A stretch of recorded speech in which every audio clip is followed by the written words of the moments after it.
네, 반갑습니다. 박진우 목사입니다. 네. 오늘은 잃어버린 주님을 찾습니다 라는 제목으로 하나님 말씀 나누도록 하겠습니다.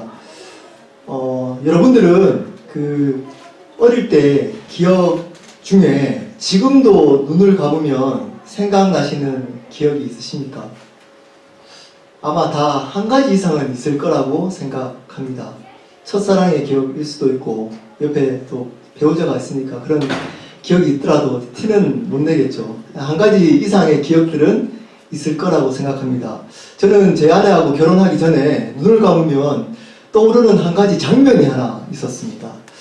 그것은 제 7살 때의 기억입니다.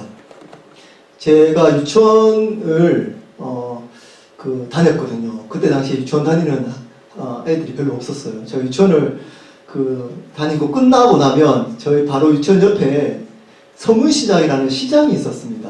그래서 그 시장에는 여러 가지 아이들이 좋아할 만한 것들이 있었어요. 특히 뿅아리를 항상 어떤 분들이 학교 앞에 가져와서 뿅아리를 파셨어요. 근데 그날 제가 뿅아리를 꼭 사야겠다라고 생각을 하고 학교를 마치고 딱 갔는데 뿅아리를 안 파시는 거예요.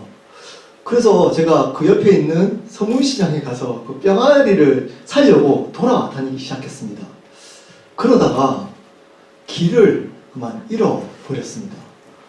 한참 동안 그때 당시에는 시장이 굉장히 큰 것 같이 느껴졌지만 지금 생각해보니까 그리 큰 시장도 아니었던 것 같습니다. 근데 굉장히 하루 종일 돌아다녔습니다.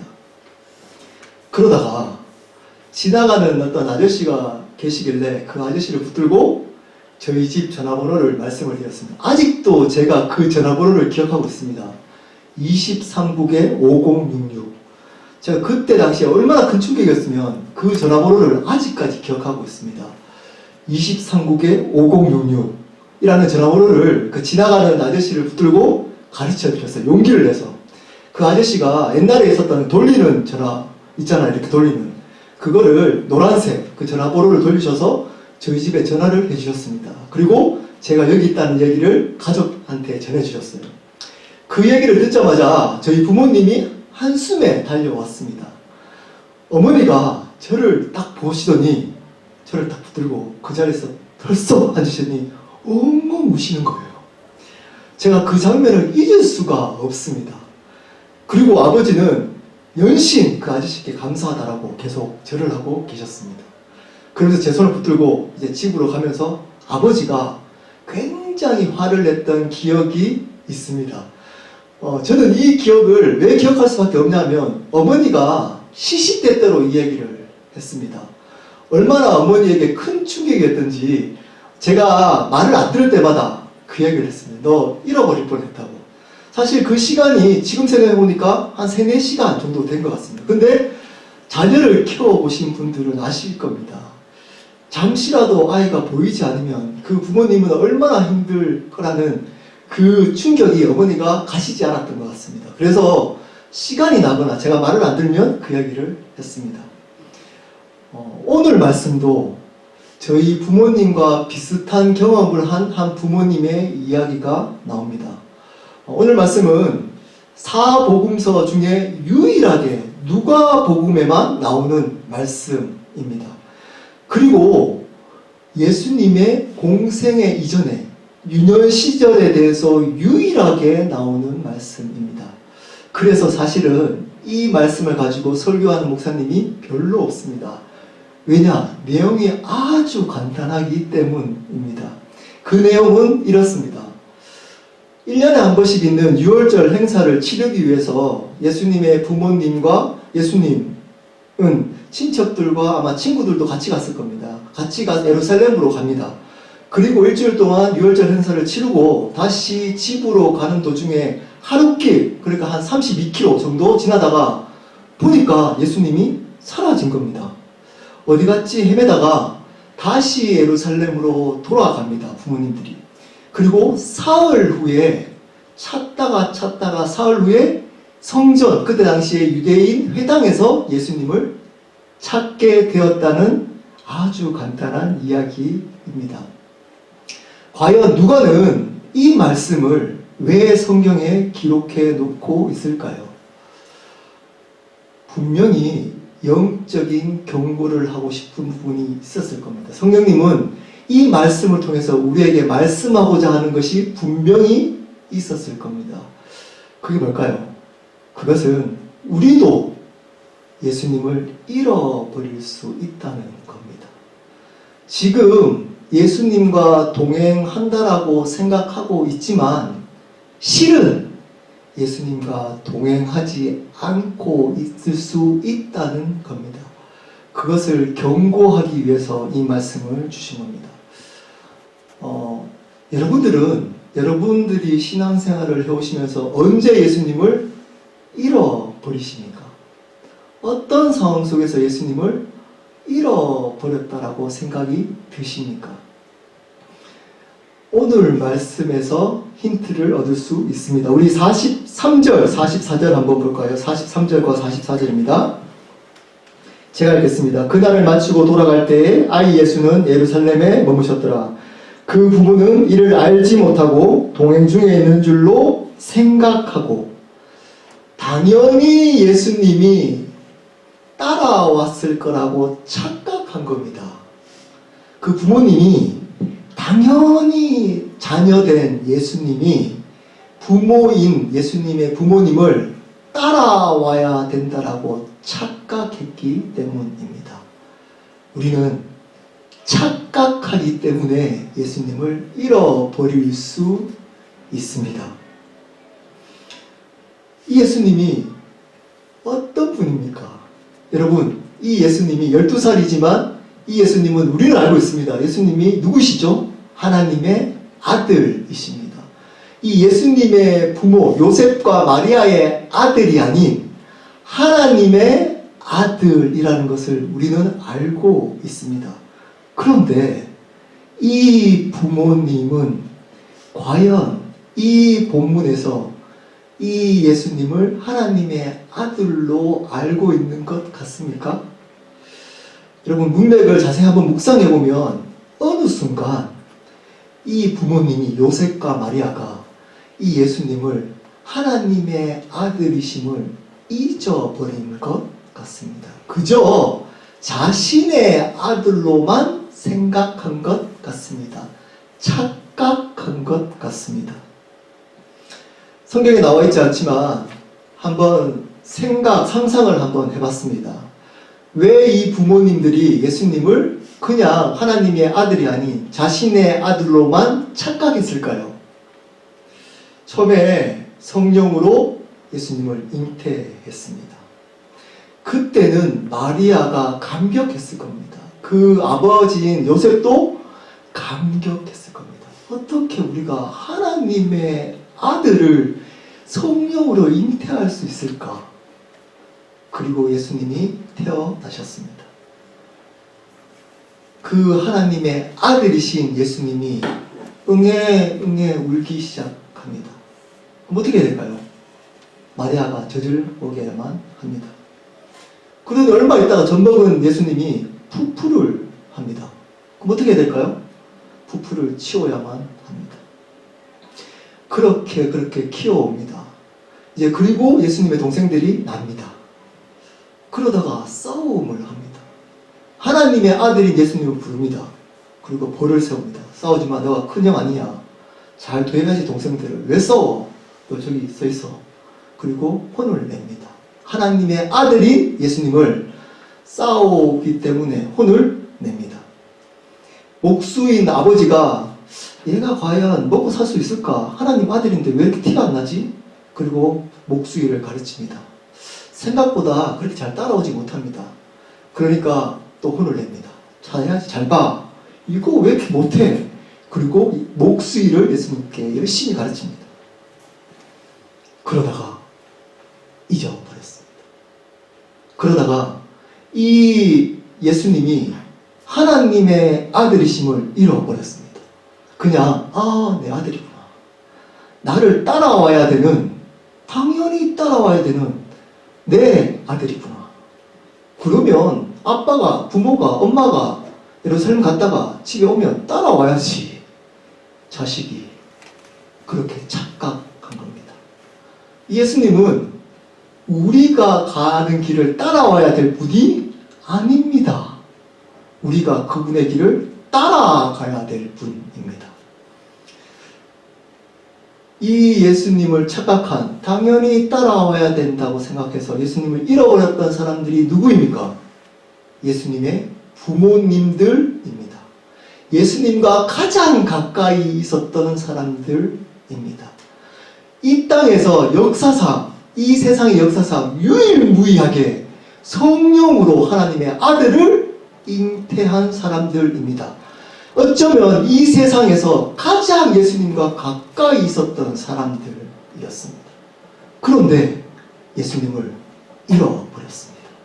예수님을 잃어버렸습니다.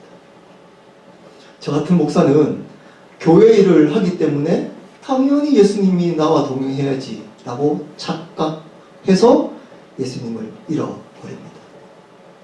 직분자는 내가 교회에서 한 게 얼만데 헌금도 하고 열심히 일을 이만큼 했는데 라고 생각하면서 예수님이, 그러면 당연히 예수님이 나를 따라와야지, 동행해야지 라고 착각하다가 예수님을 잃어버립니다.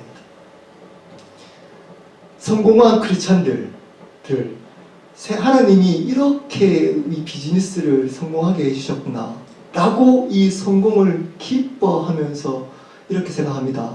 그렇기 때문에 하나님이 나와 당연히 동행하고 있구나 라고 착각하다가 예수님을 잃어버립니다. 많은 기도를 하는 분들, 말씀에 지식이 있으신 분들, 그런 분들은 하나님을 영적으로 많이 경험합니다. 아, 그래서 하나님이 당연히 예수님이 나와 동행하는구나 라고 착각하다가 그 경험들 때문에 예수님을 잃어버립니다. 여러분들은 예수님을 혹시 이런 일 때문에 잃어버리지 않으십니까? 예수님 옆에 계십니까? 예수님의 삶을 따라가고 계십니까? 그러면 어떻게 잃어버린 예수님을 찾을 수 있을까? 오늘 제목처럼 잃어버린 주님을 찾을 수가 있을까요? 오늘 말씀을 통해서 알아보도록 하겠습니다. 첫 번째입니다. 착각에서 벗어나야 합니다.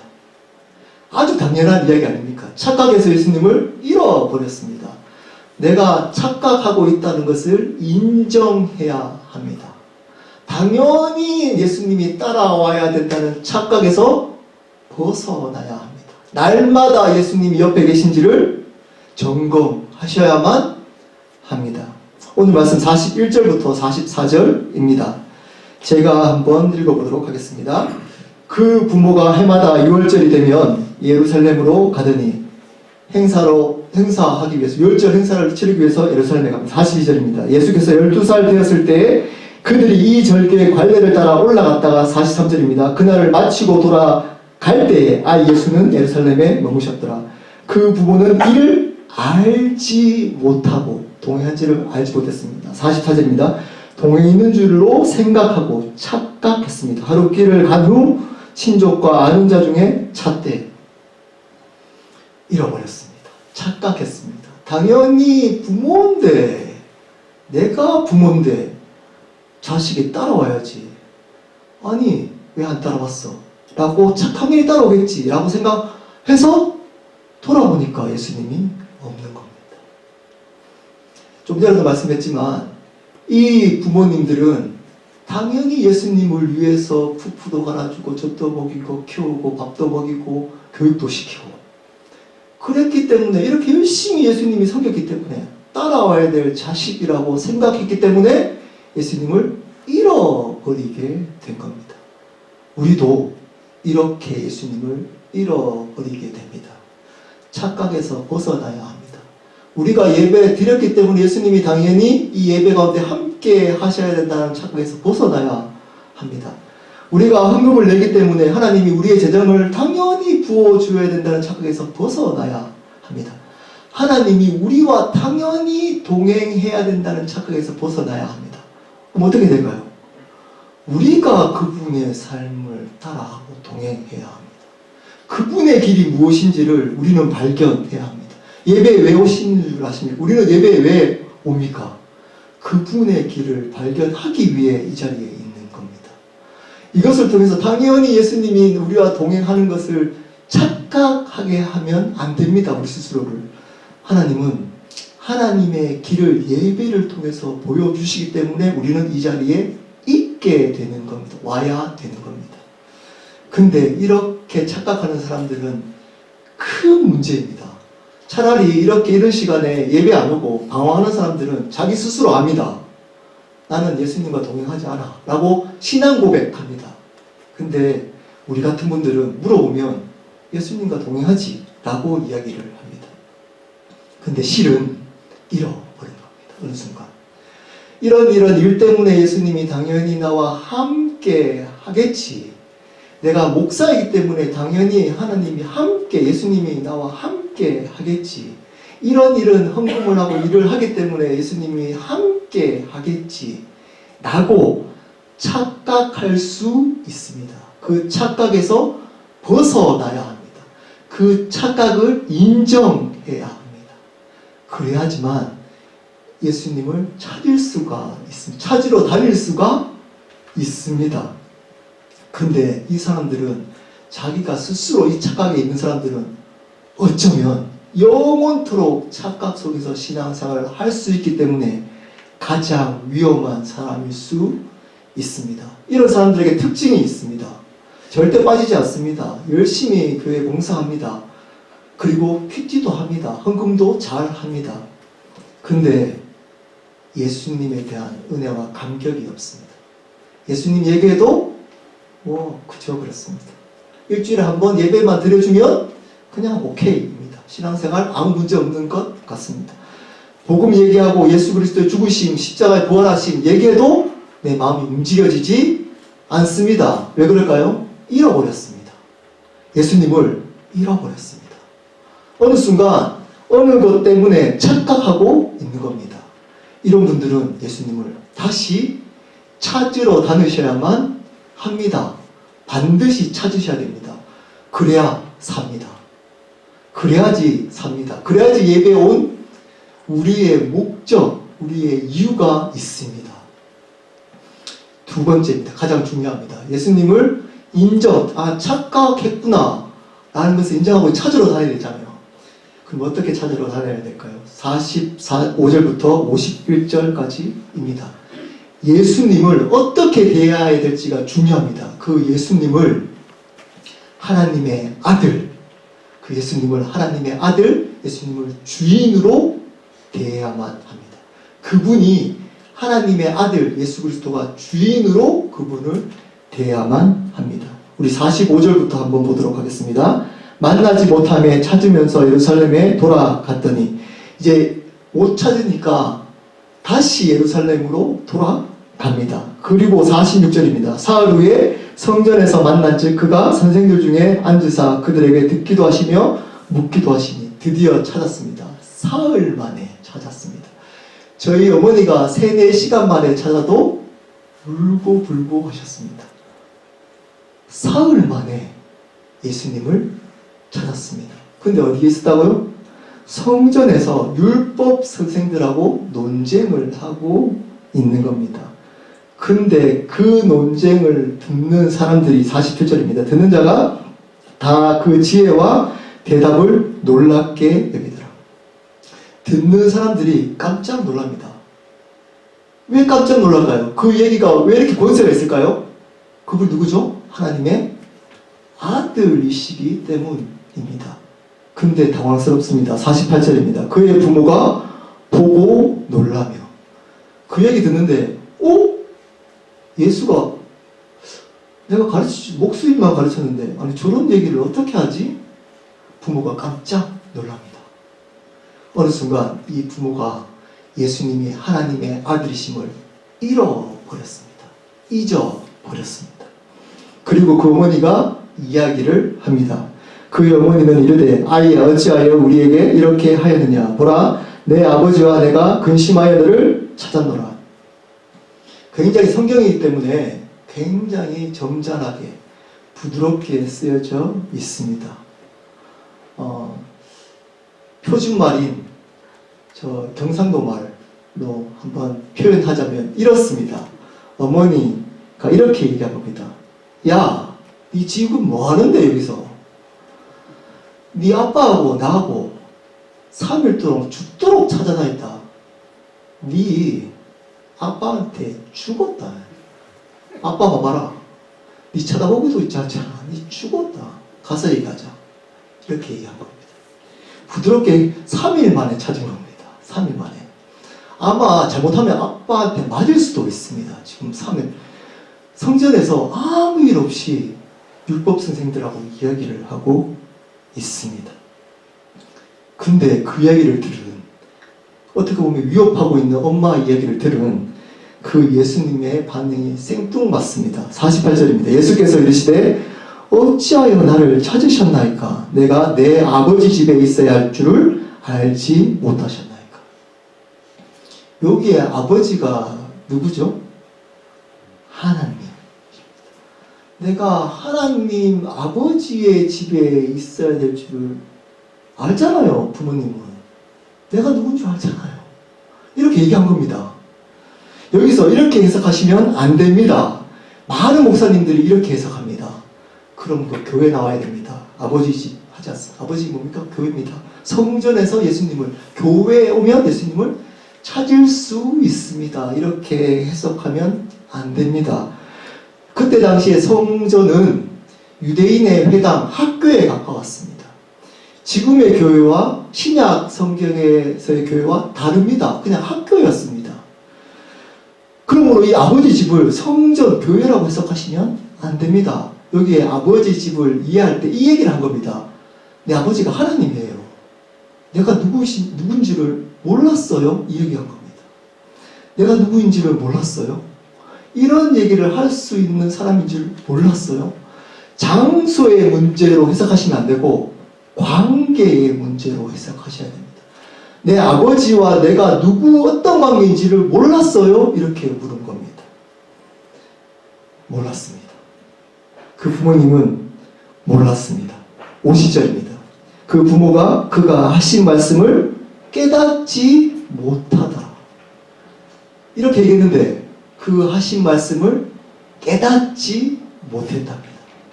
하나님 아들이라는 얘기를 했는데 그 말씀을 깨닫지 못한 겁니다.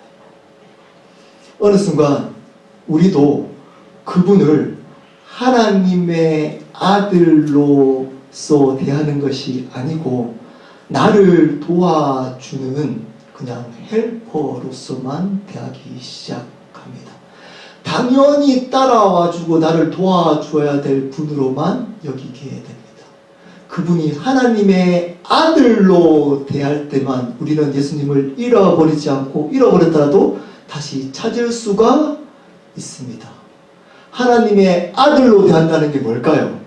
아들이란 말은 유대인 세계에서는 다 압니다. 하나님의 아들, 그러면 지금에 생각하는 아들의 개념이 아닙니다. 하나님 본질이라는 얘기입니다. 그러므로 예수님이 하나님이라는 겁니다. 예수님이 하나님이라는 겁니다. 그분을 하나님으로 대해야 된다는 이야기입니다. 자, 예수님을 하나님으로 대해야 된다는 것을 쉽게 얘기하면 뭘까요? 제가 3주 전에 이야기했던 그 이야기입니다. 뭘까요? 그분을 주인으로 대하는 겁니다. 그 예수님을 우리의 삶과 생명의 주로 대하는 겁니다. 우리의 삶과 생명의 주인이 내가 아닙니다. 그분이 우리의 삶과 생명의 주인입니다. 비록 12살에 아무런 부모에게 도움이 안 되고 도움을 받을 수밖에 없는 예수님일지라도 그분은 하나님의 아들이십니다. 그분은 하나님이십니다. 그분은 우리의 삶과 생명의 주님이십니다. 그렇게 대할 때 예수님을 잃어버리지 않습니다. 그렇게 대할 때 잃어버린 예수님을 다시 회복하고 찾을 수 있습니다. 근데 많은 사람들은 30 이전에 예수님의 기적과 이적이 그 예수님을 주님으로 만드는 것이라고 착각합니다. 그분은 12살 이전에 아무런 부모님에게 도움이 안 될 때도 그분은 주님이십니다. 푸푸를 하고 마리아의 젖을 먹는 그 어린 예수님도 주님이십니다. 그분은 하나님이십니다. 그렇게 대할 때 우리는 예수님을 잃어버리지 않습니다. 예수님은 어떻게, 왜 우리의 주가 될 수 있을까요? 예수님은 왜 우리 삶의 주가 될 수가 있을까요? 오늘 말씀을 제가 묵상하다가 전율이 느껴지는 한 그림을 보게 되었습니다. 여러분, 오늘 사건을 그림을 한번 그려보십시오. 어떤 그림이 보이십니까? 제가 힌트를 드리기 위해서 한번 힌트들을 드려보겠습니다. 예수님을 잃어버렸습니다.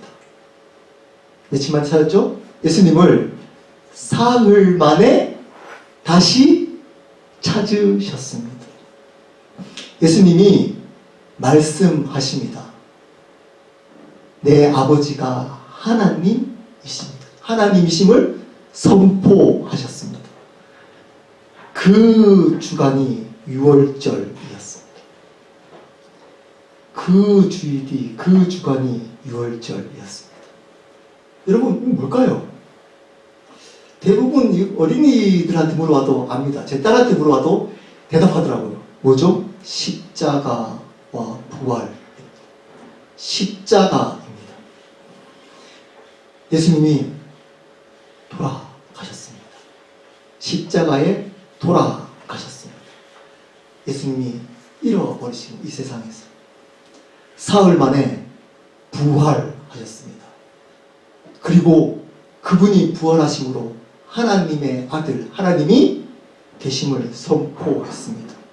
그 십자가가 있었던 그 주간이 6월절이었습니다.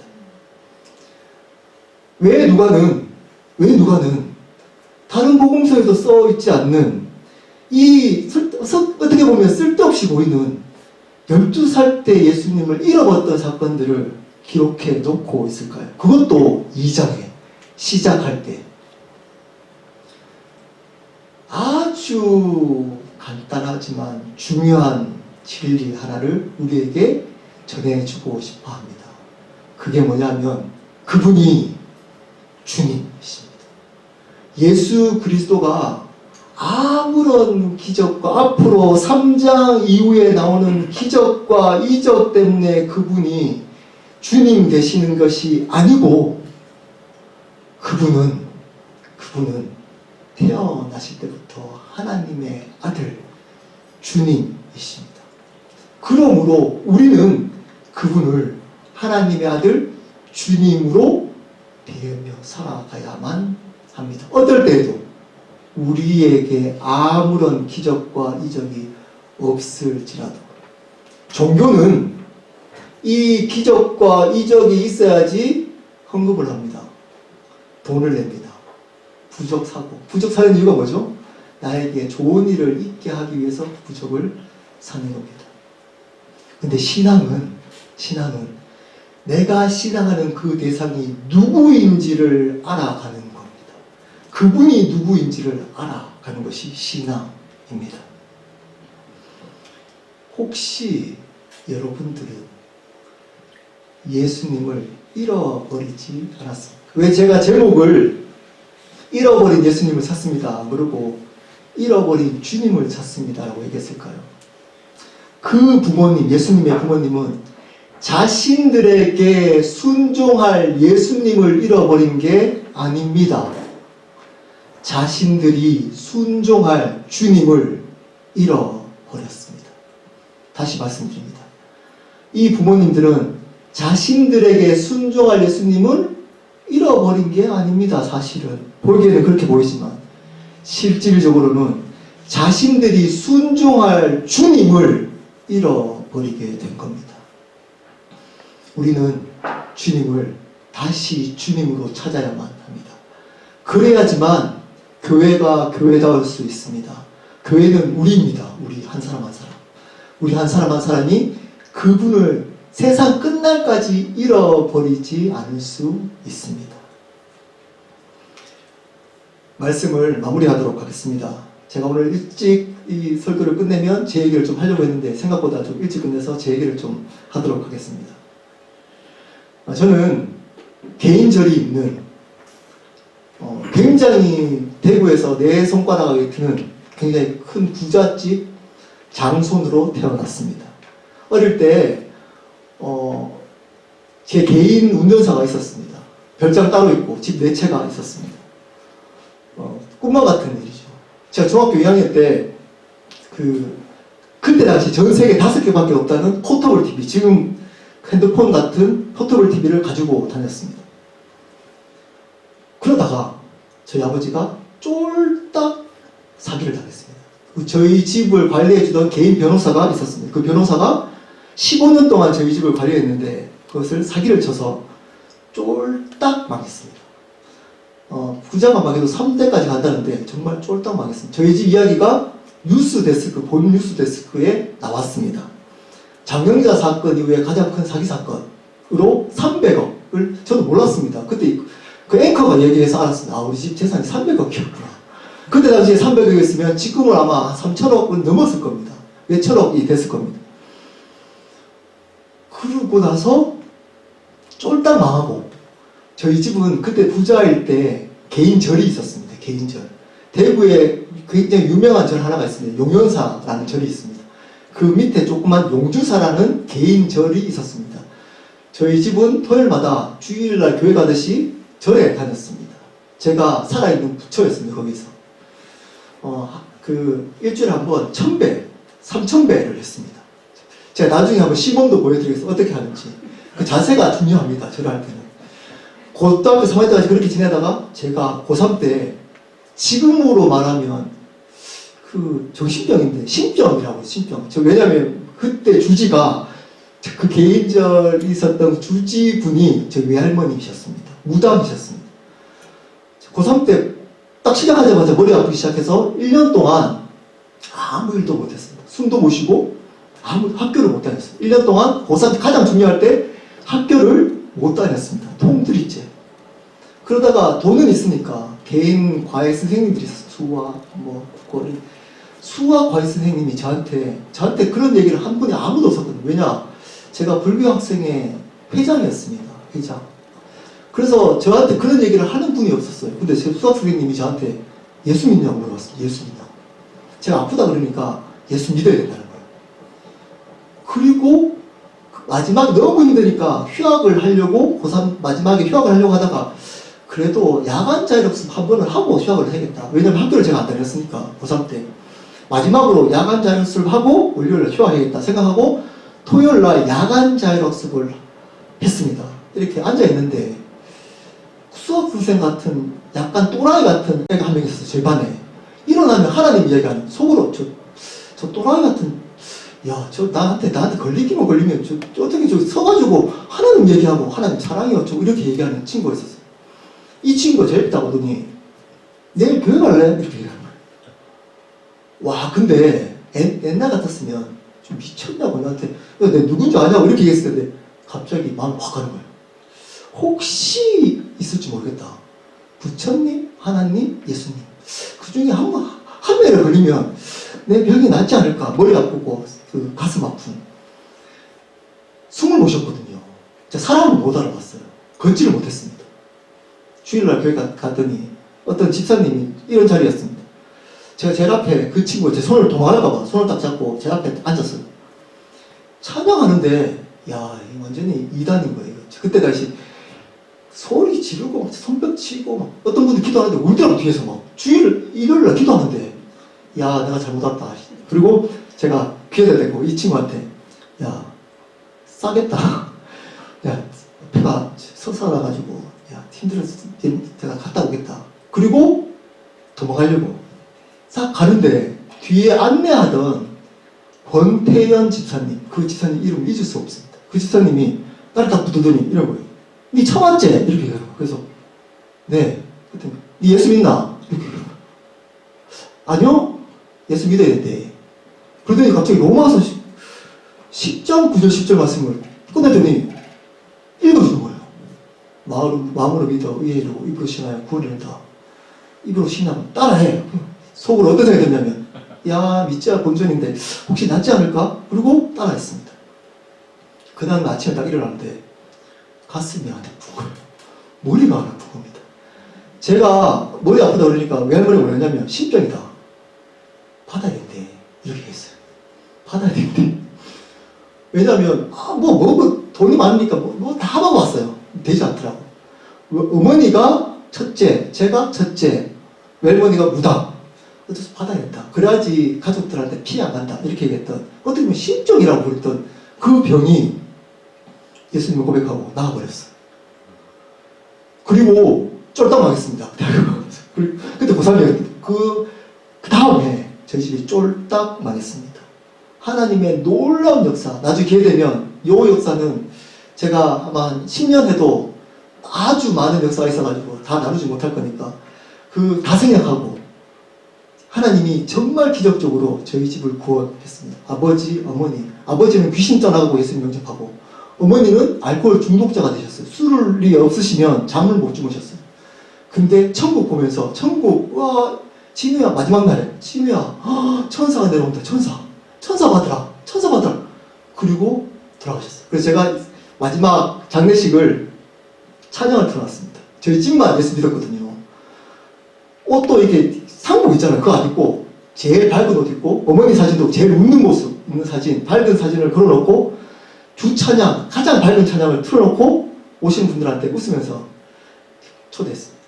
몇몇 친척들이 고함을 질렀어요. 이 싸가지, 이 호로 자식 같은 게 지 아버지, 지 엄마 죽었는데 저 강아지에다 미쳤다고 그랬는데 상관없었습니다. 어머니가 천국 갔다는 걸 알았습니다. 그리고 제가 어머니께 이렇게 장례식 때 이렇게 얘기했습니다. 엄마, 거기 있으니까 좋지? 예수 믿기 잘했잖아. 이렇게 얘기했습니다. 제가 그 뒤로 제가 이제 목사야겠다. 어떤 기회가 돼가지고. 어떤 기회가 돼서 빈내리 교회에 계시는 이영길 목사님이라는 분이 계세요. 한국에 집에 오셨다가 저를 보시더니 자네 목사하지 않겠나? 그래서 저를 미국으로 데려오셨어요. 빈내리 교회에서 초청해서. 그리고 결혼한 지 3년 만에 미국에 왔습니다. 자, 하나님이 역사하시고 저희 집이 다 이렇게 예수 믿고 그리고 좋아졌어요. 그리고 미국 왔습니다. 자, 앞으로 일어날 신학을 어떻게 돼야 되죠? 이제 안정적으로 신학해서 목사님 해서 이제 좀 좋은 자리 가서 목회하고 이렇게 해야 되잖아요. 15년이 지났습니다.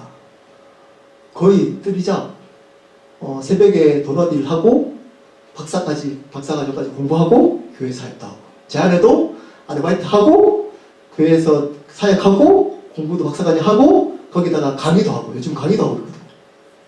그리고 애도 봐야 되니까 15년 동안 학기 시작하면 아내는 침대에서 자본 적이 없습니다. 저도 3-4시간 이상 자본 적이 없습니다. 새벽에 도넛 일을 갔다가 박사과정까지 공부를 따라가려면 쉬운 일이 아니잖아요. 그리고 돈도 벌어야 되고 우울증이 왔어요. 중간에 한 5년 전에 우울증이 와서 이빨을 너무 심하게 가니까 이빨이 내려앉았대요. 그래서 너 심하면 틀니를 해야 된답니다. 그리고 잘 때 제가 욕을 한다네요. 제가 잘 때 이제 잠꼬대로 뭐 이런 거 있잖아요. 이런 욕을 한대요. 제가 한 7년을 뷰티 서플라이에서 일을 했거든요. 근데 달라스 다운타운에 있는 뷰티 서플라이에서 일을 했어요. 거기는 항상 이게 도둑을 잡아야 되고 막 중미, 상미 뭐 이렇게 뭐 총기 사건 뭐 이런 것들이 사람 죽기도 하고 이런 일들이 좀 일어났었어요.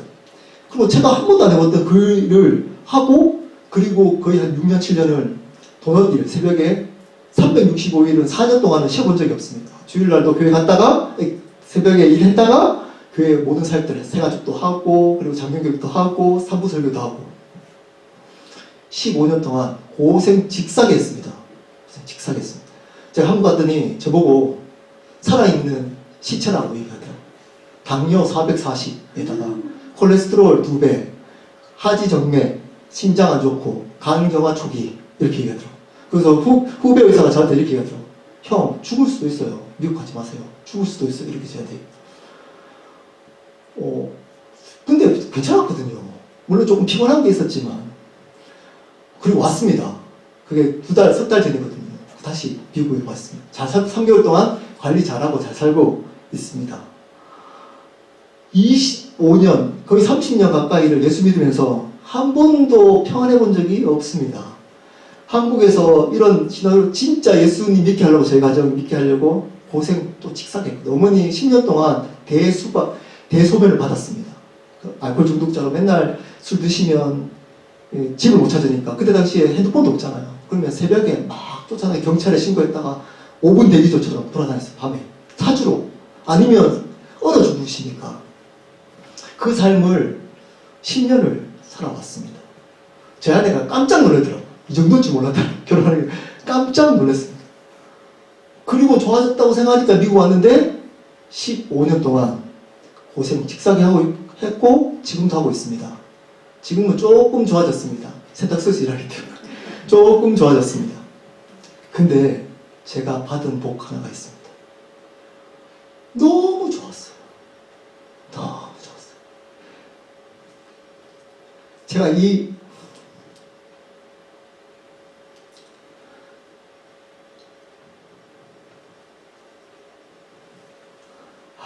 아내가 왔어요. 아내가 오면 또 이 눈치를 줘가지고 제가 멈출 수 있는데 너무 좋았습니다. 너무 좋았습니다. 야, 이게 신앙이구나. 이게 신앙이구나. 그분을 주님으로, 내가 이 상황이 내 멋대로 안 되는 게 은혜구나. 은혜구나. 왜냐? 이러니까 이 땅에 소망이 별로 없어지더라고요. 저 땅에 소망이 있어지기 시작하더라고요. 하나님의 나라. 참된 신앙이 뭘까요? 여러분 속지 마십시오. 참된 신앙을 이렇게 가르치면 속으면 안 됩니다. 이렇게 가르칩니다. 믿음으로 이 땅을 어떻게 행복하게 잘 살아갈지를 가르친다면 가짜입니다. 참된 신앙이 아닙니다. 참된 믿음은, 참된 신앙은 믿음으로 어떻게 저 세상을 잘 준비하느냐입니다. 참된 신앙은 믿음으로 어떻게 저 천국 영원한 나라를 이 땅에서 잘 준비할까입니다. 그것이 신앙입니다. 첫 번째 앞에 있는 것은 종교입니다. 어느 순간 교회에서 종교를 가르쳤어요. 그래서 교회에 와요. 간격 없습니다. 예수님에게도 목사는 당연히 지적으로 이렇게 언어 얘기하면서 이렇게 가르쳐야 돼요. 언어의 뜻입니다. 그러면 아멘. 거기 끄덕끄덕거리면서 삶과 교회와 분리되어 있어요. 삶 따로 살고 교회는 교회의 방식이 있고. 그게 어떻게 됩니까? 그게 됩니까? 그게? 저는 되지 않더라고요. 저는 그게 그렇게 하려고 해도 그게 안 되더라고요. 지금도 제가 목사 된 지 6년 그리고 사역한 지는 한 10몇 년 됐는데 지금도 예수님 얘기하면 울컥합니다. 아내가 항상 얘기합니다. 이제 목사까지 됐으니까 너무 없어 보인다. 다른 사람들 반응하지 않는데 혼자 이렇게 울고 그러면 너무 없어 보인다, 목사가. 그러니까 이 반응도 없는데 거기다가 울컥하면 너무 당황스러운데 성도들이 당황스럽다. 나도 당황스러운데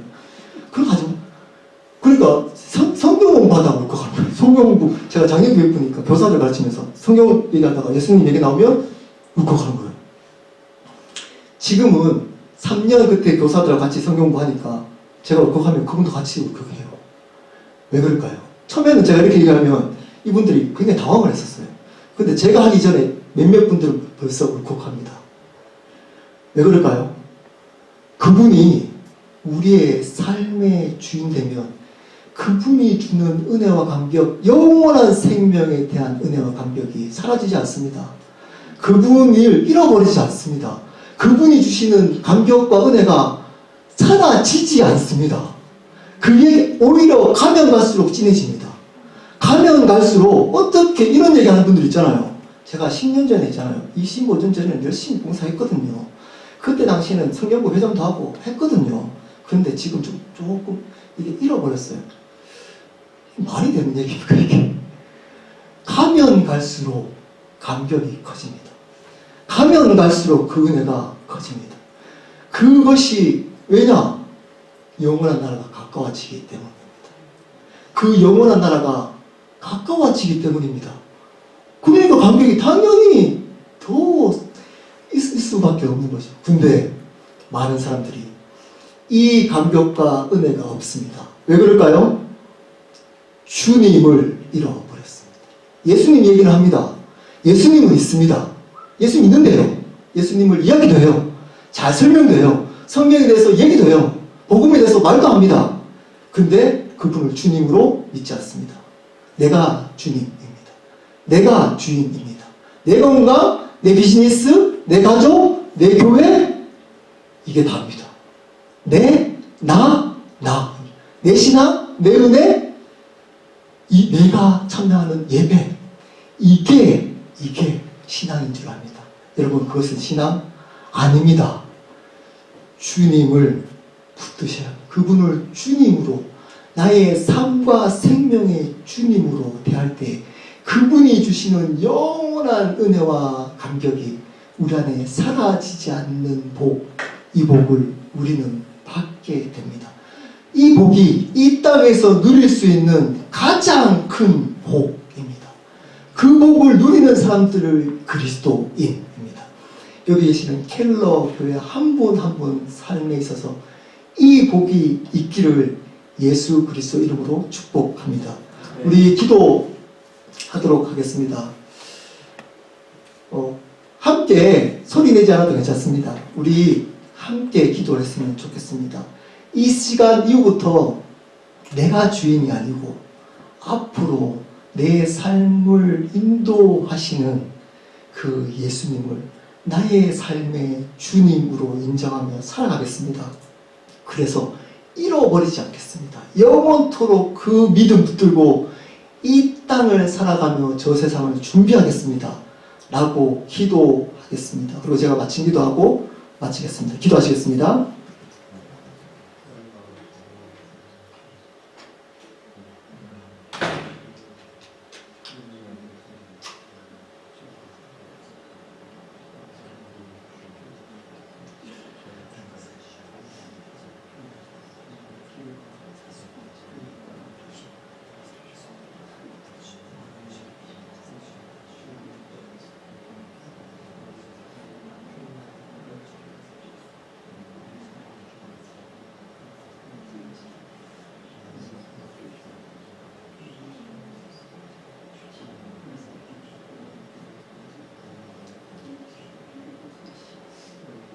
하나님, 우리의 삶이 어떠하든 간에 하나님이 주인 되시는 하나님이 우리에게 허락해 주신 상황이기 때문에 날마다 기뻐하며 그리고 감사하며 이 땅을 살아가겠습니다. 왜냐하면 나의 삶과 생명의 주인은 예수 그리스도 한 분이시기 때문입니다.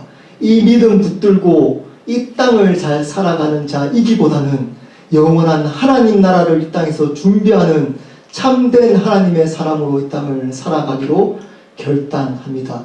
우리의 힘으로 할 수 없습니다. 성령 하나님, 우리를 불쌍히 여겨주셔서 이 믿음으로 끝까지 살아갈 수 있도록 붙들어 주시기를 기도합니다. 켈러교회 한 분 한 분의 삶 가운데 이 복이 있기를 축복합니다. 감사합니다. 예수 그리스도 이름으로 기도드렸습니다.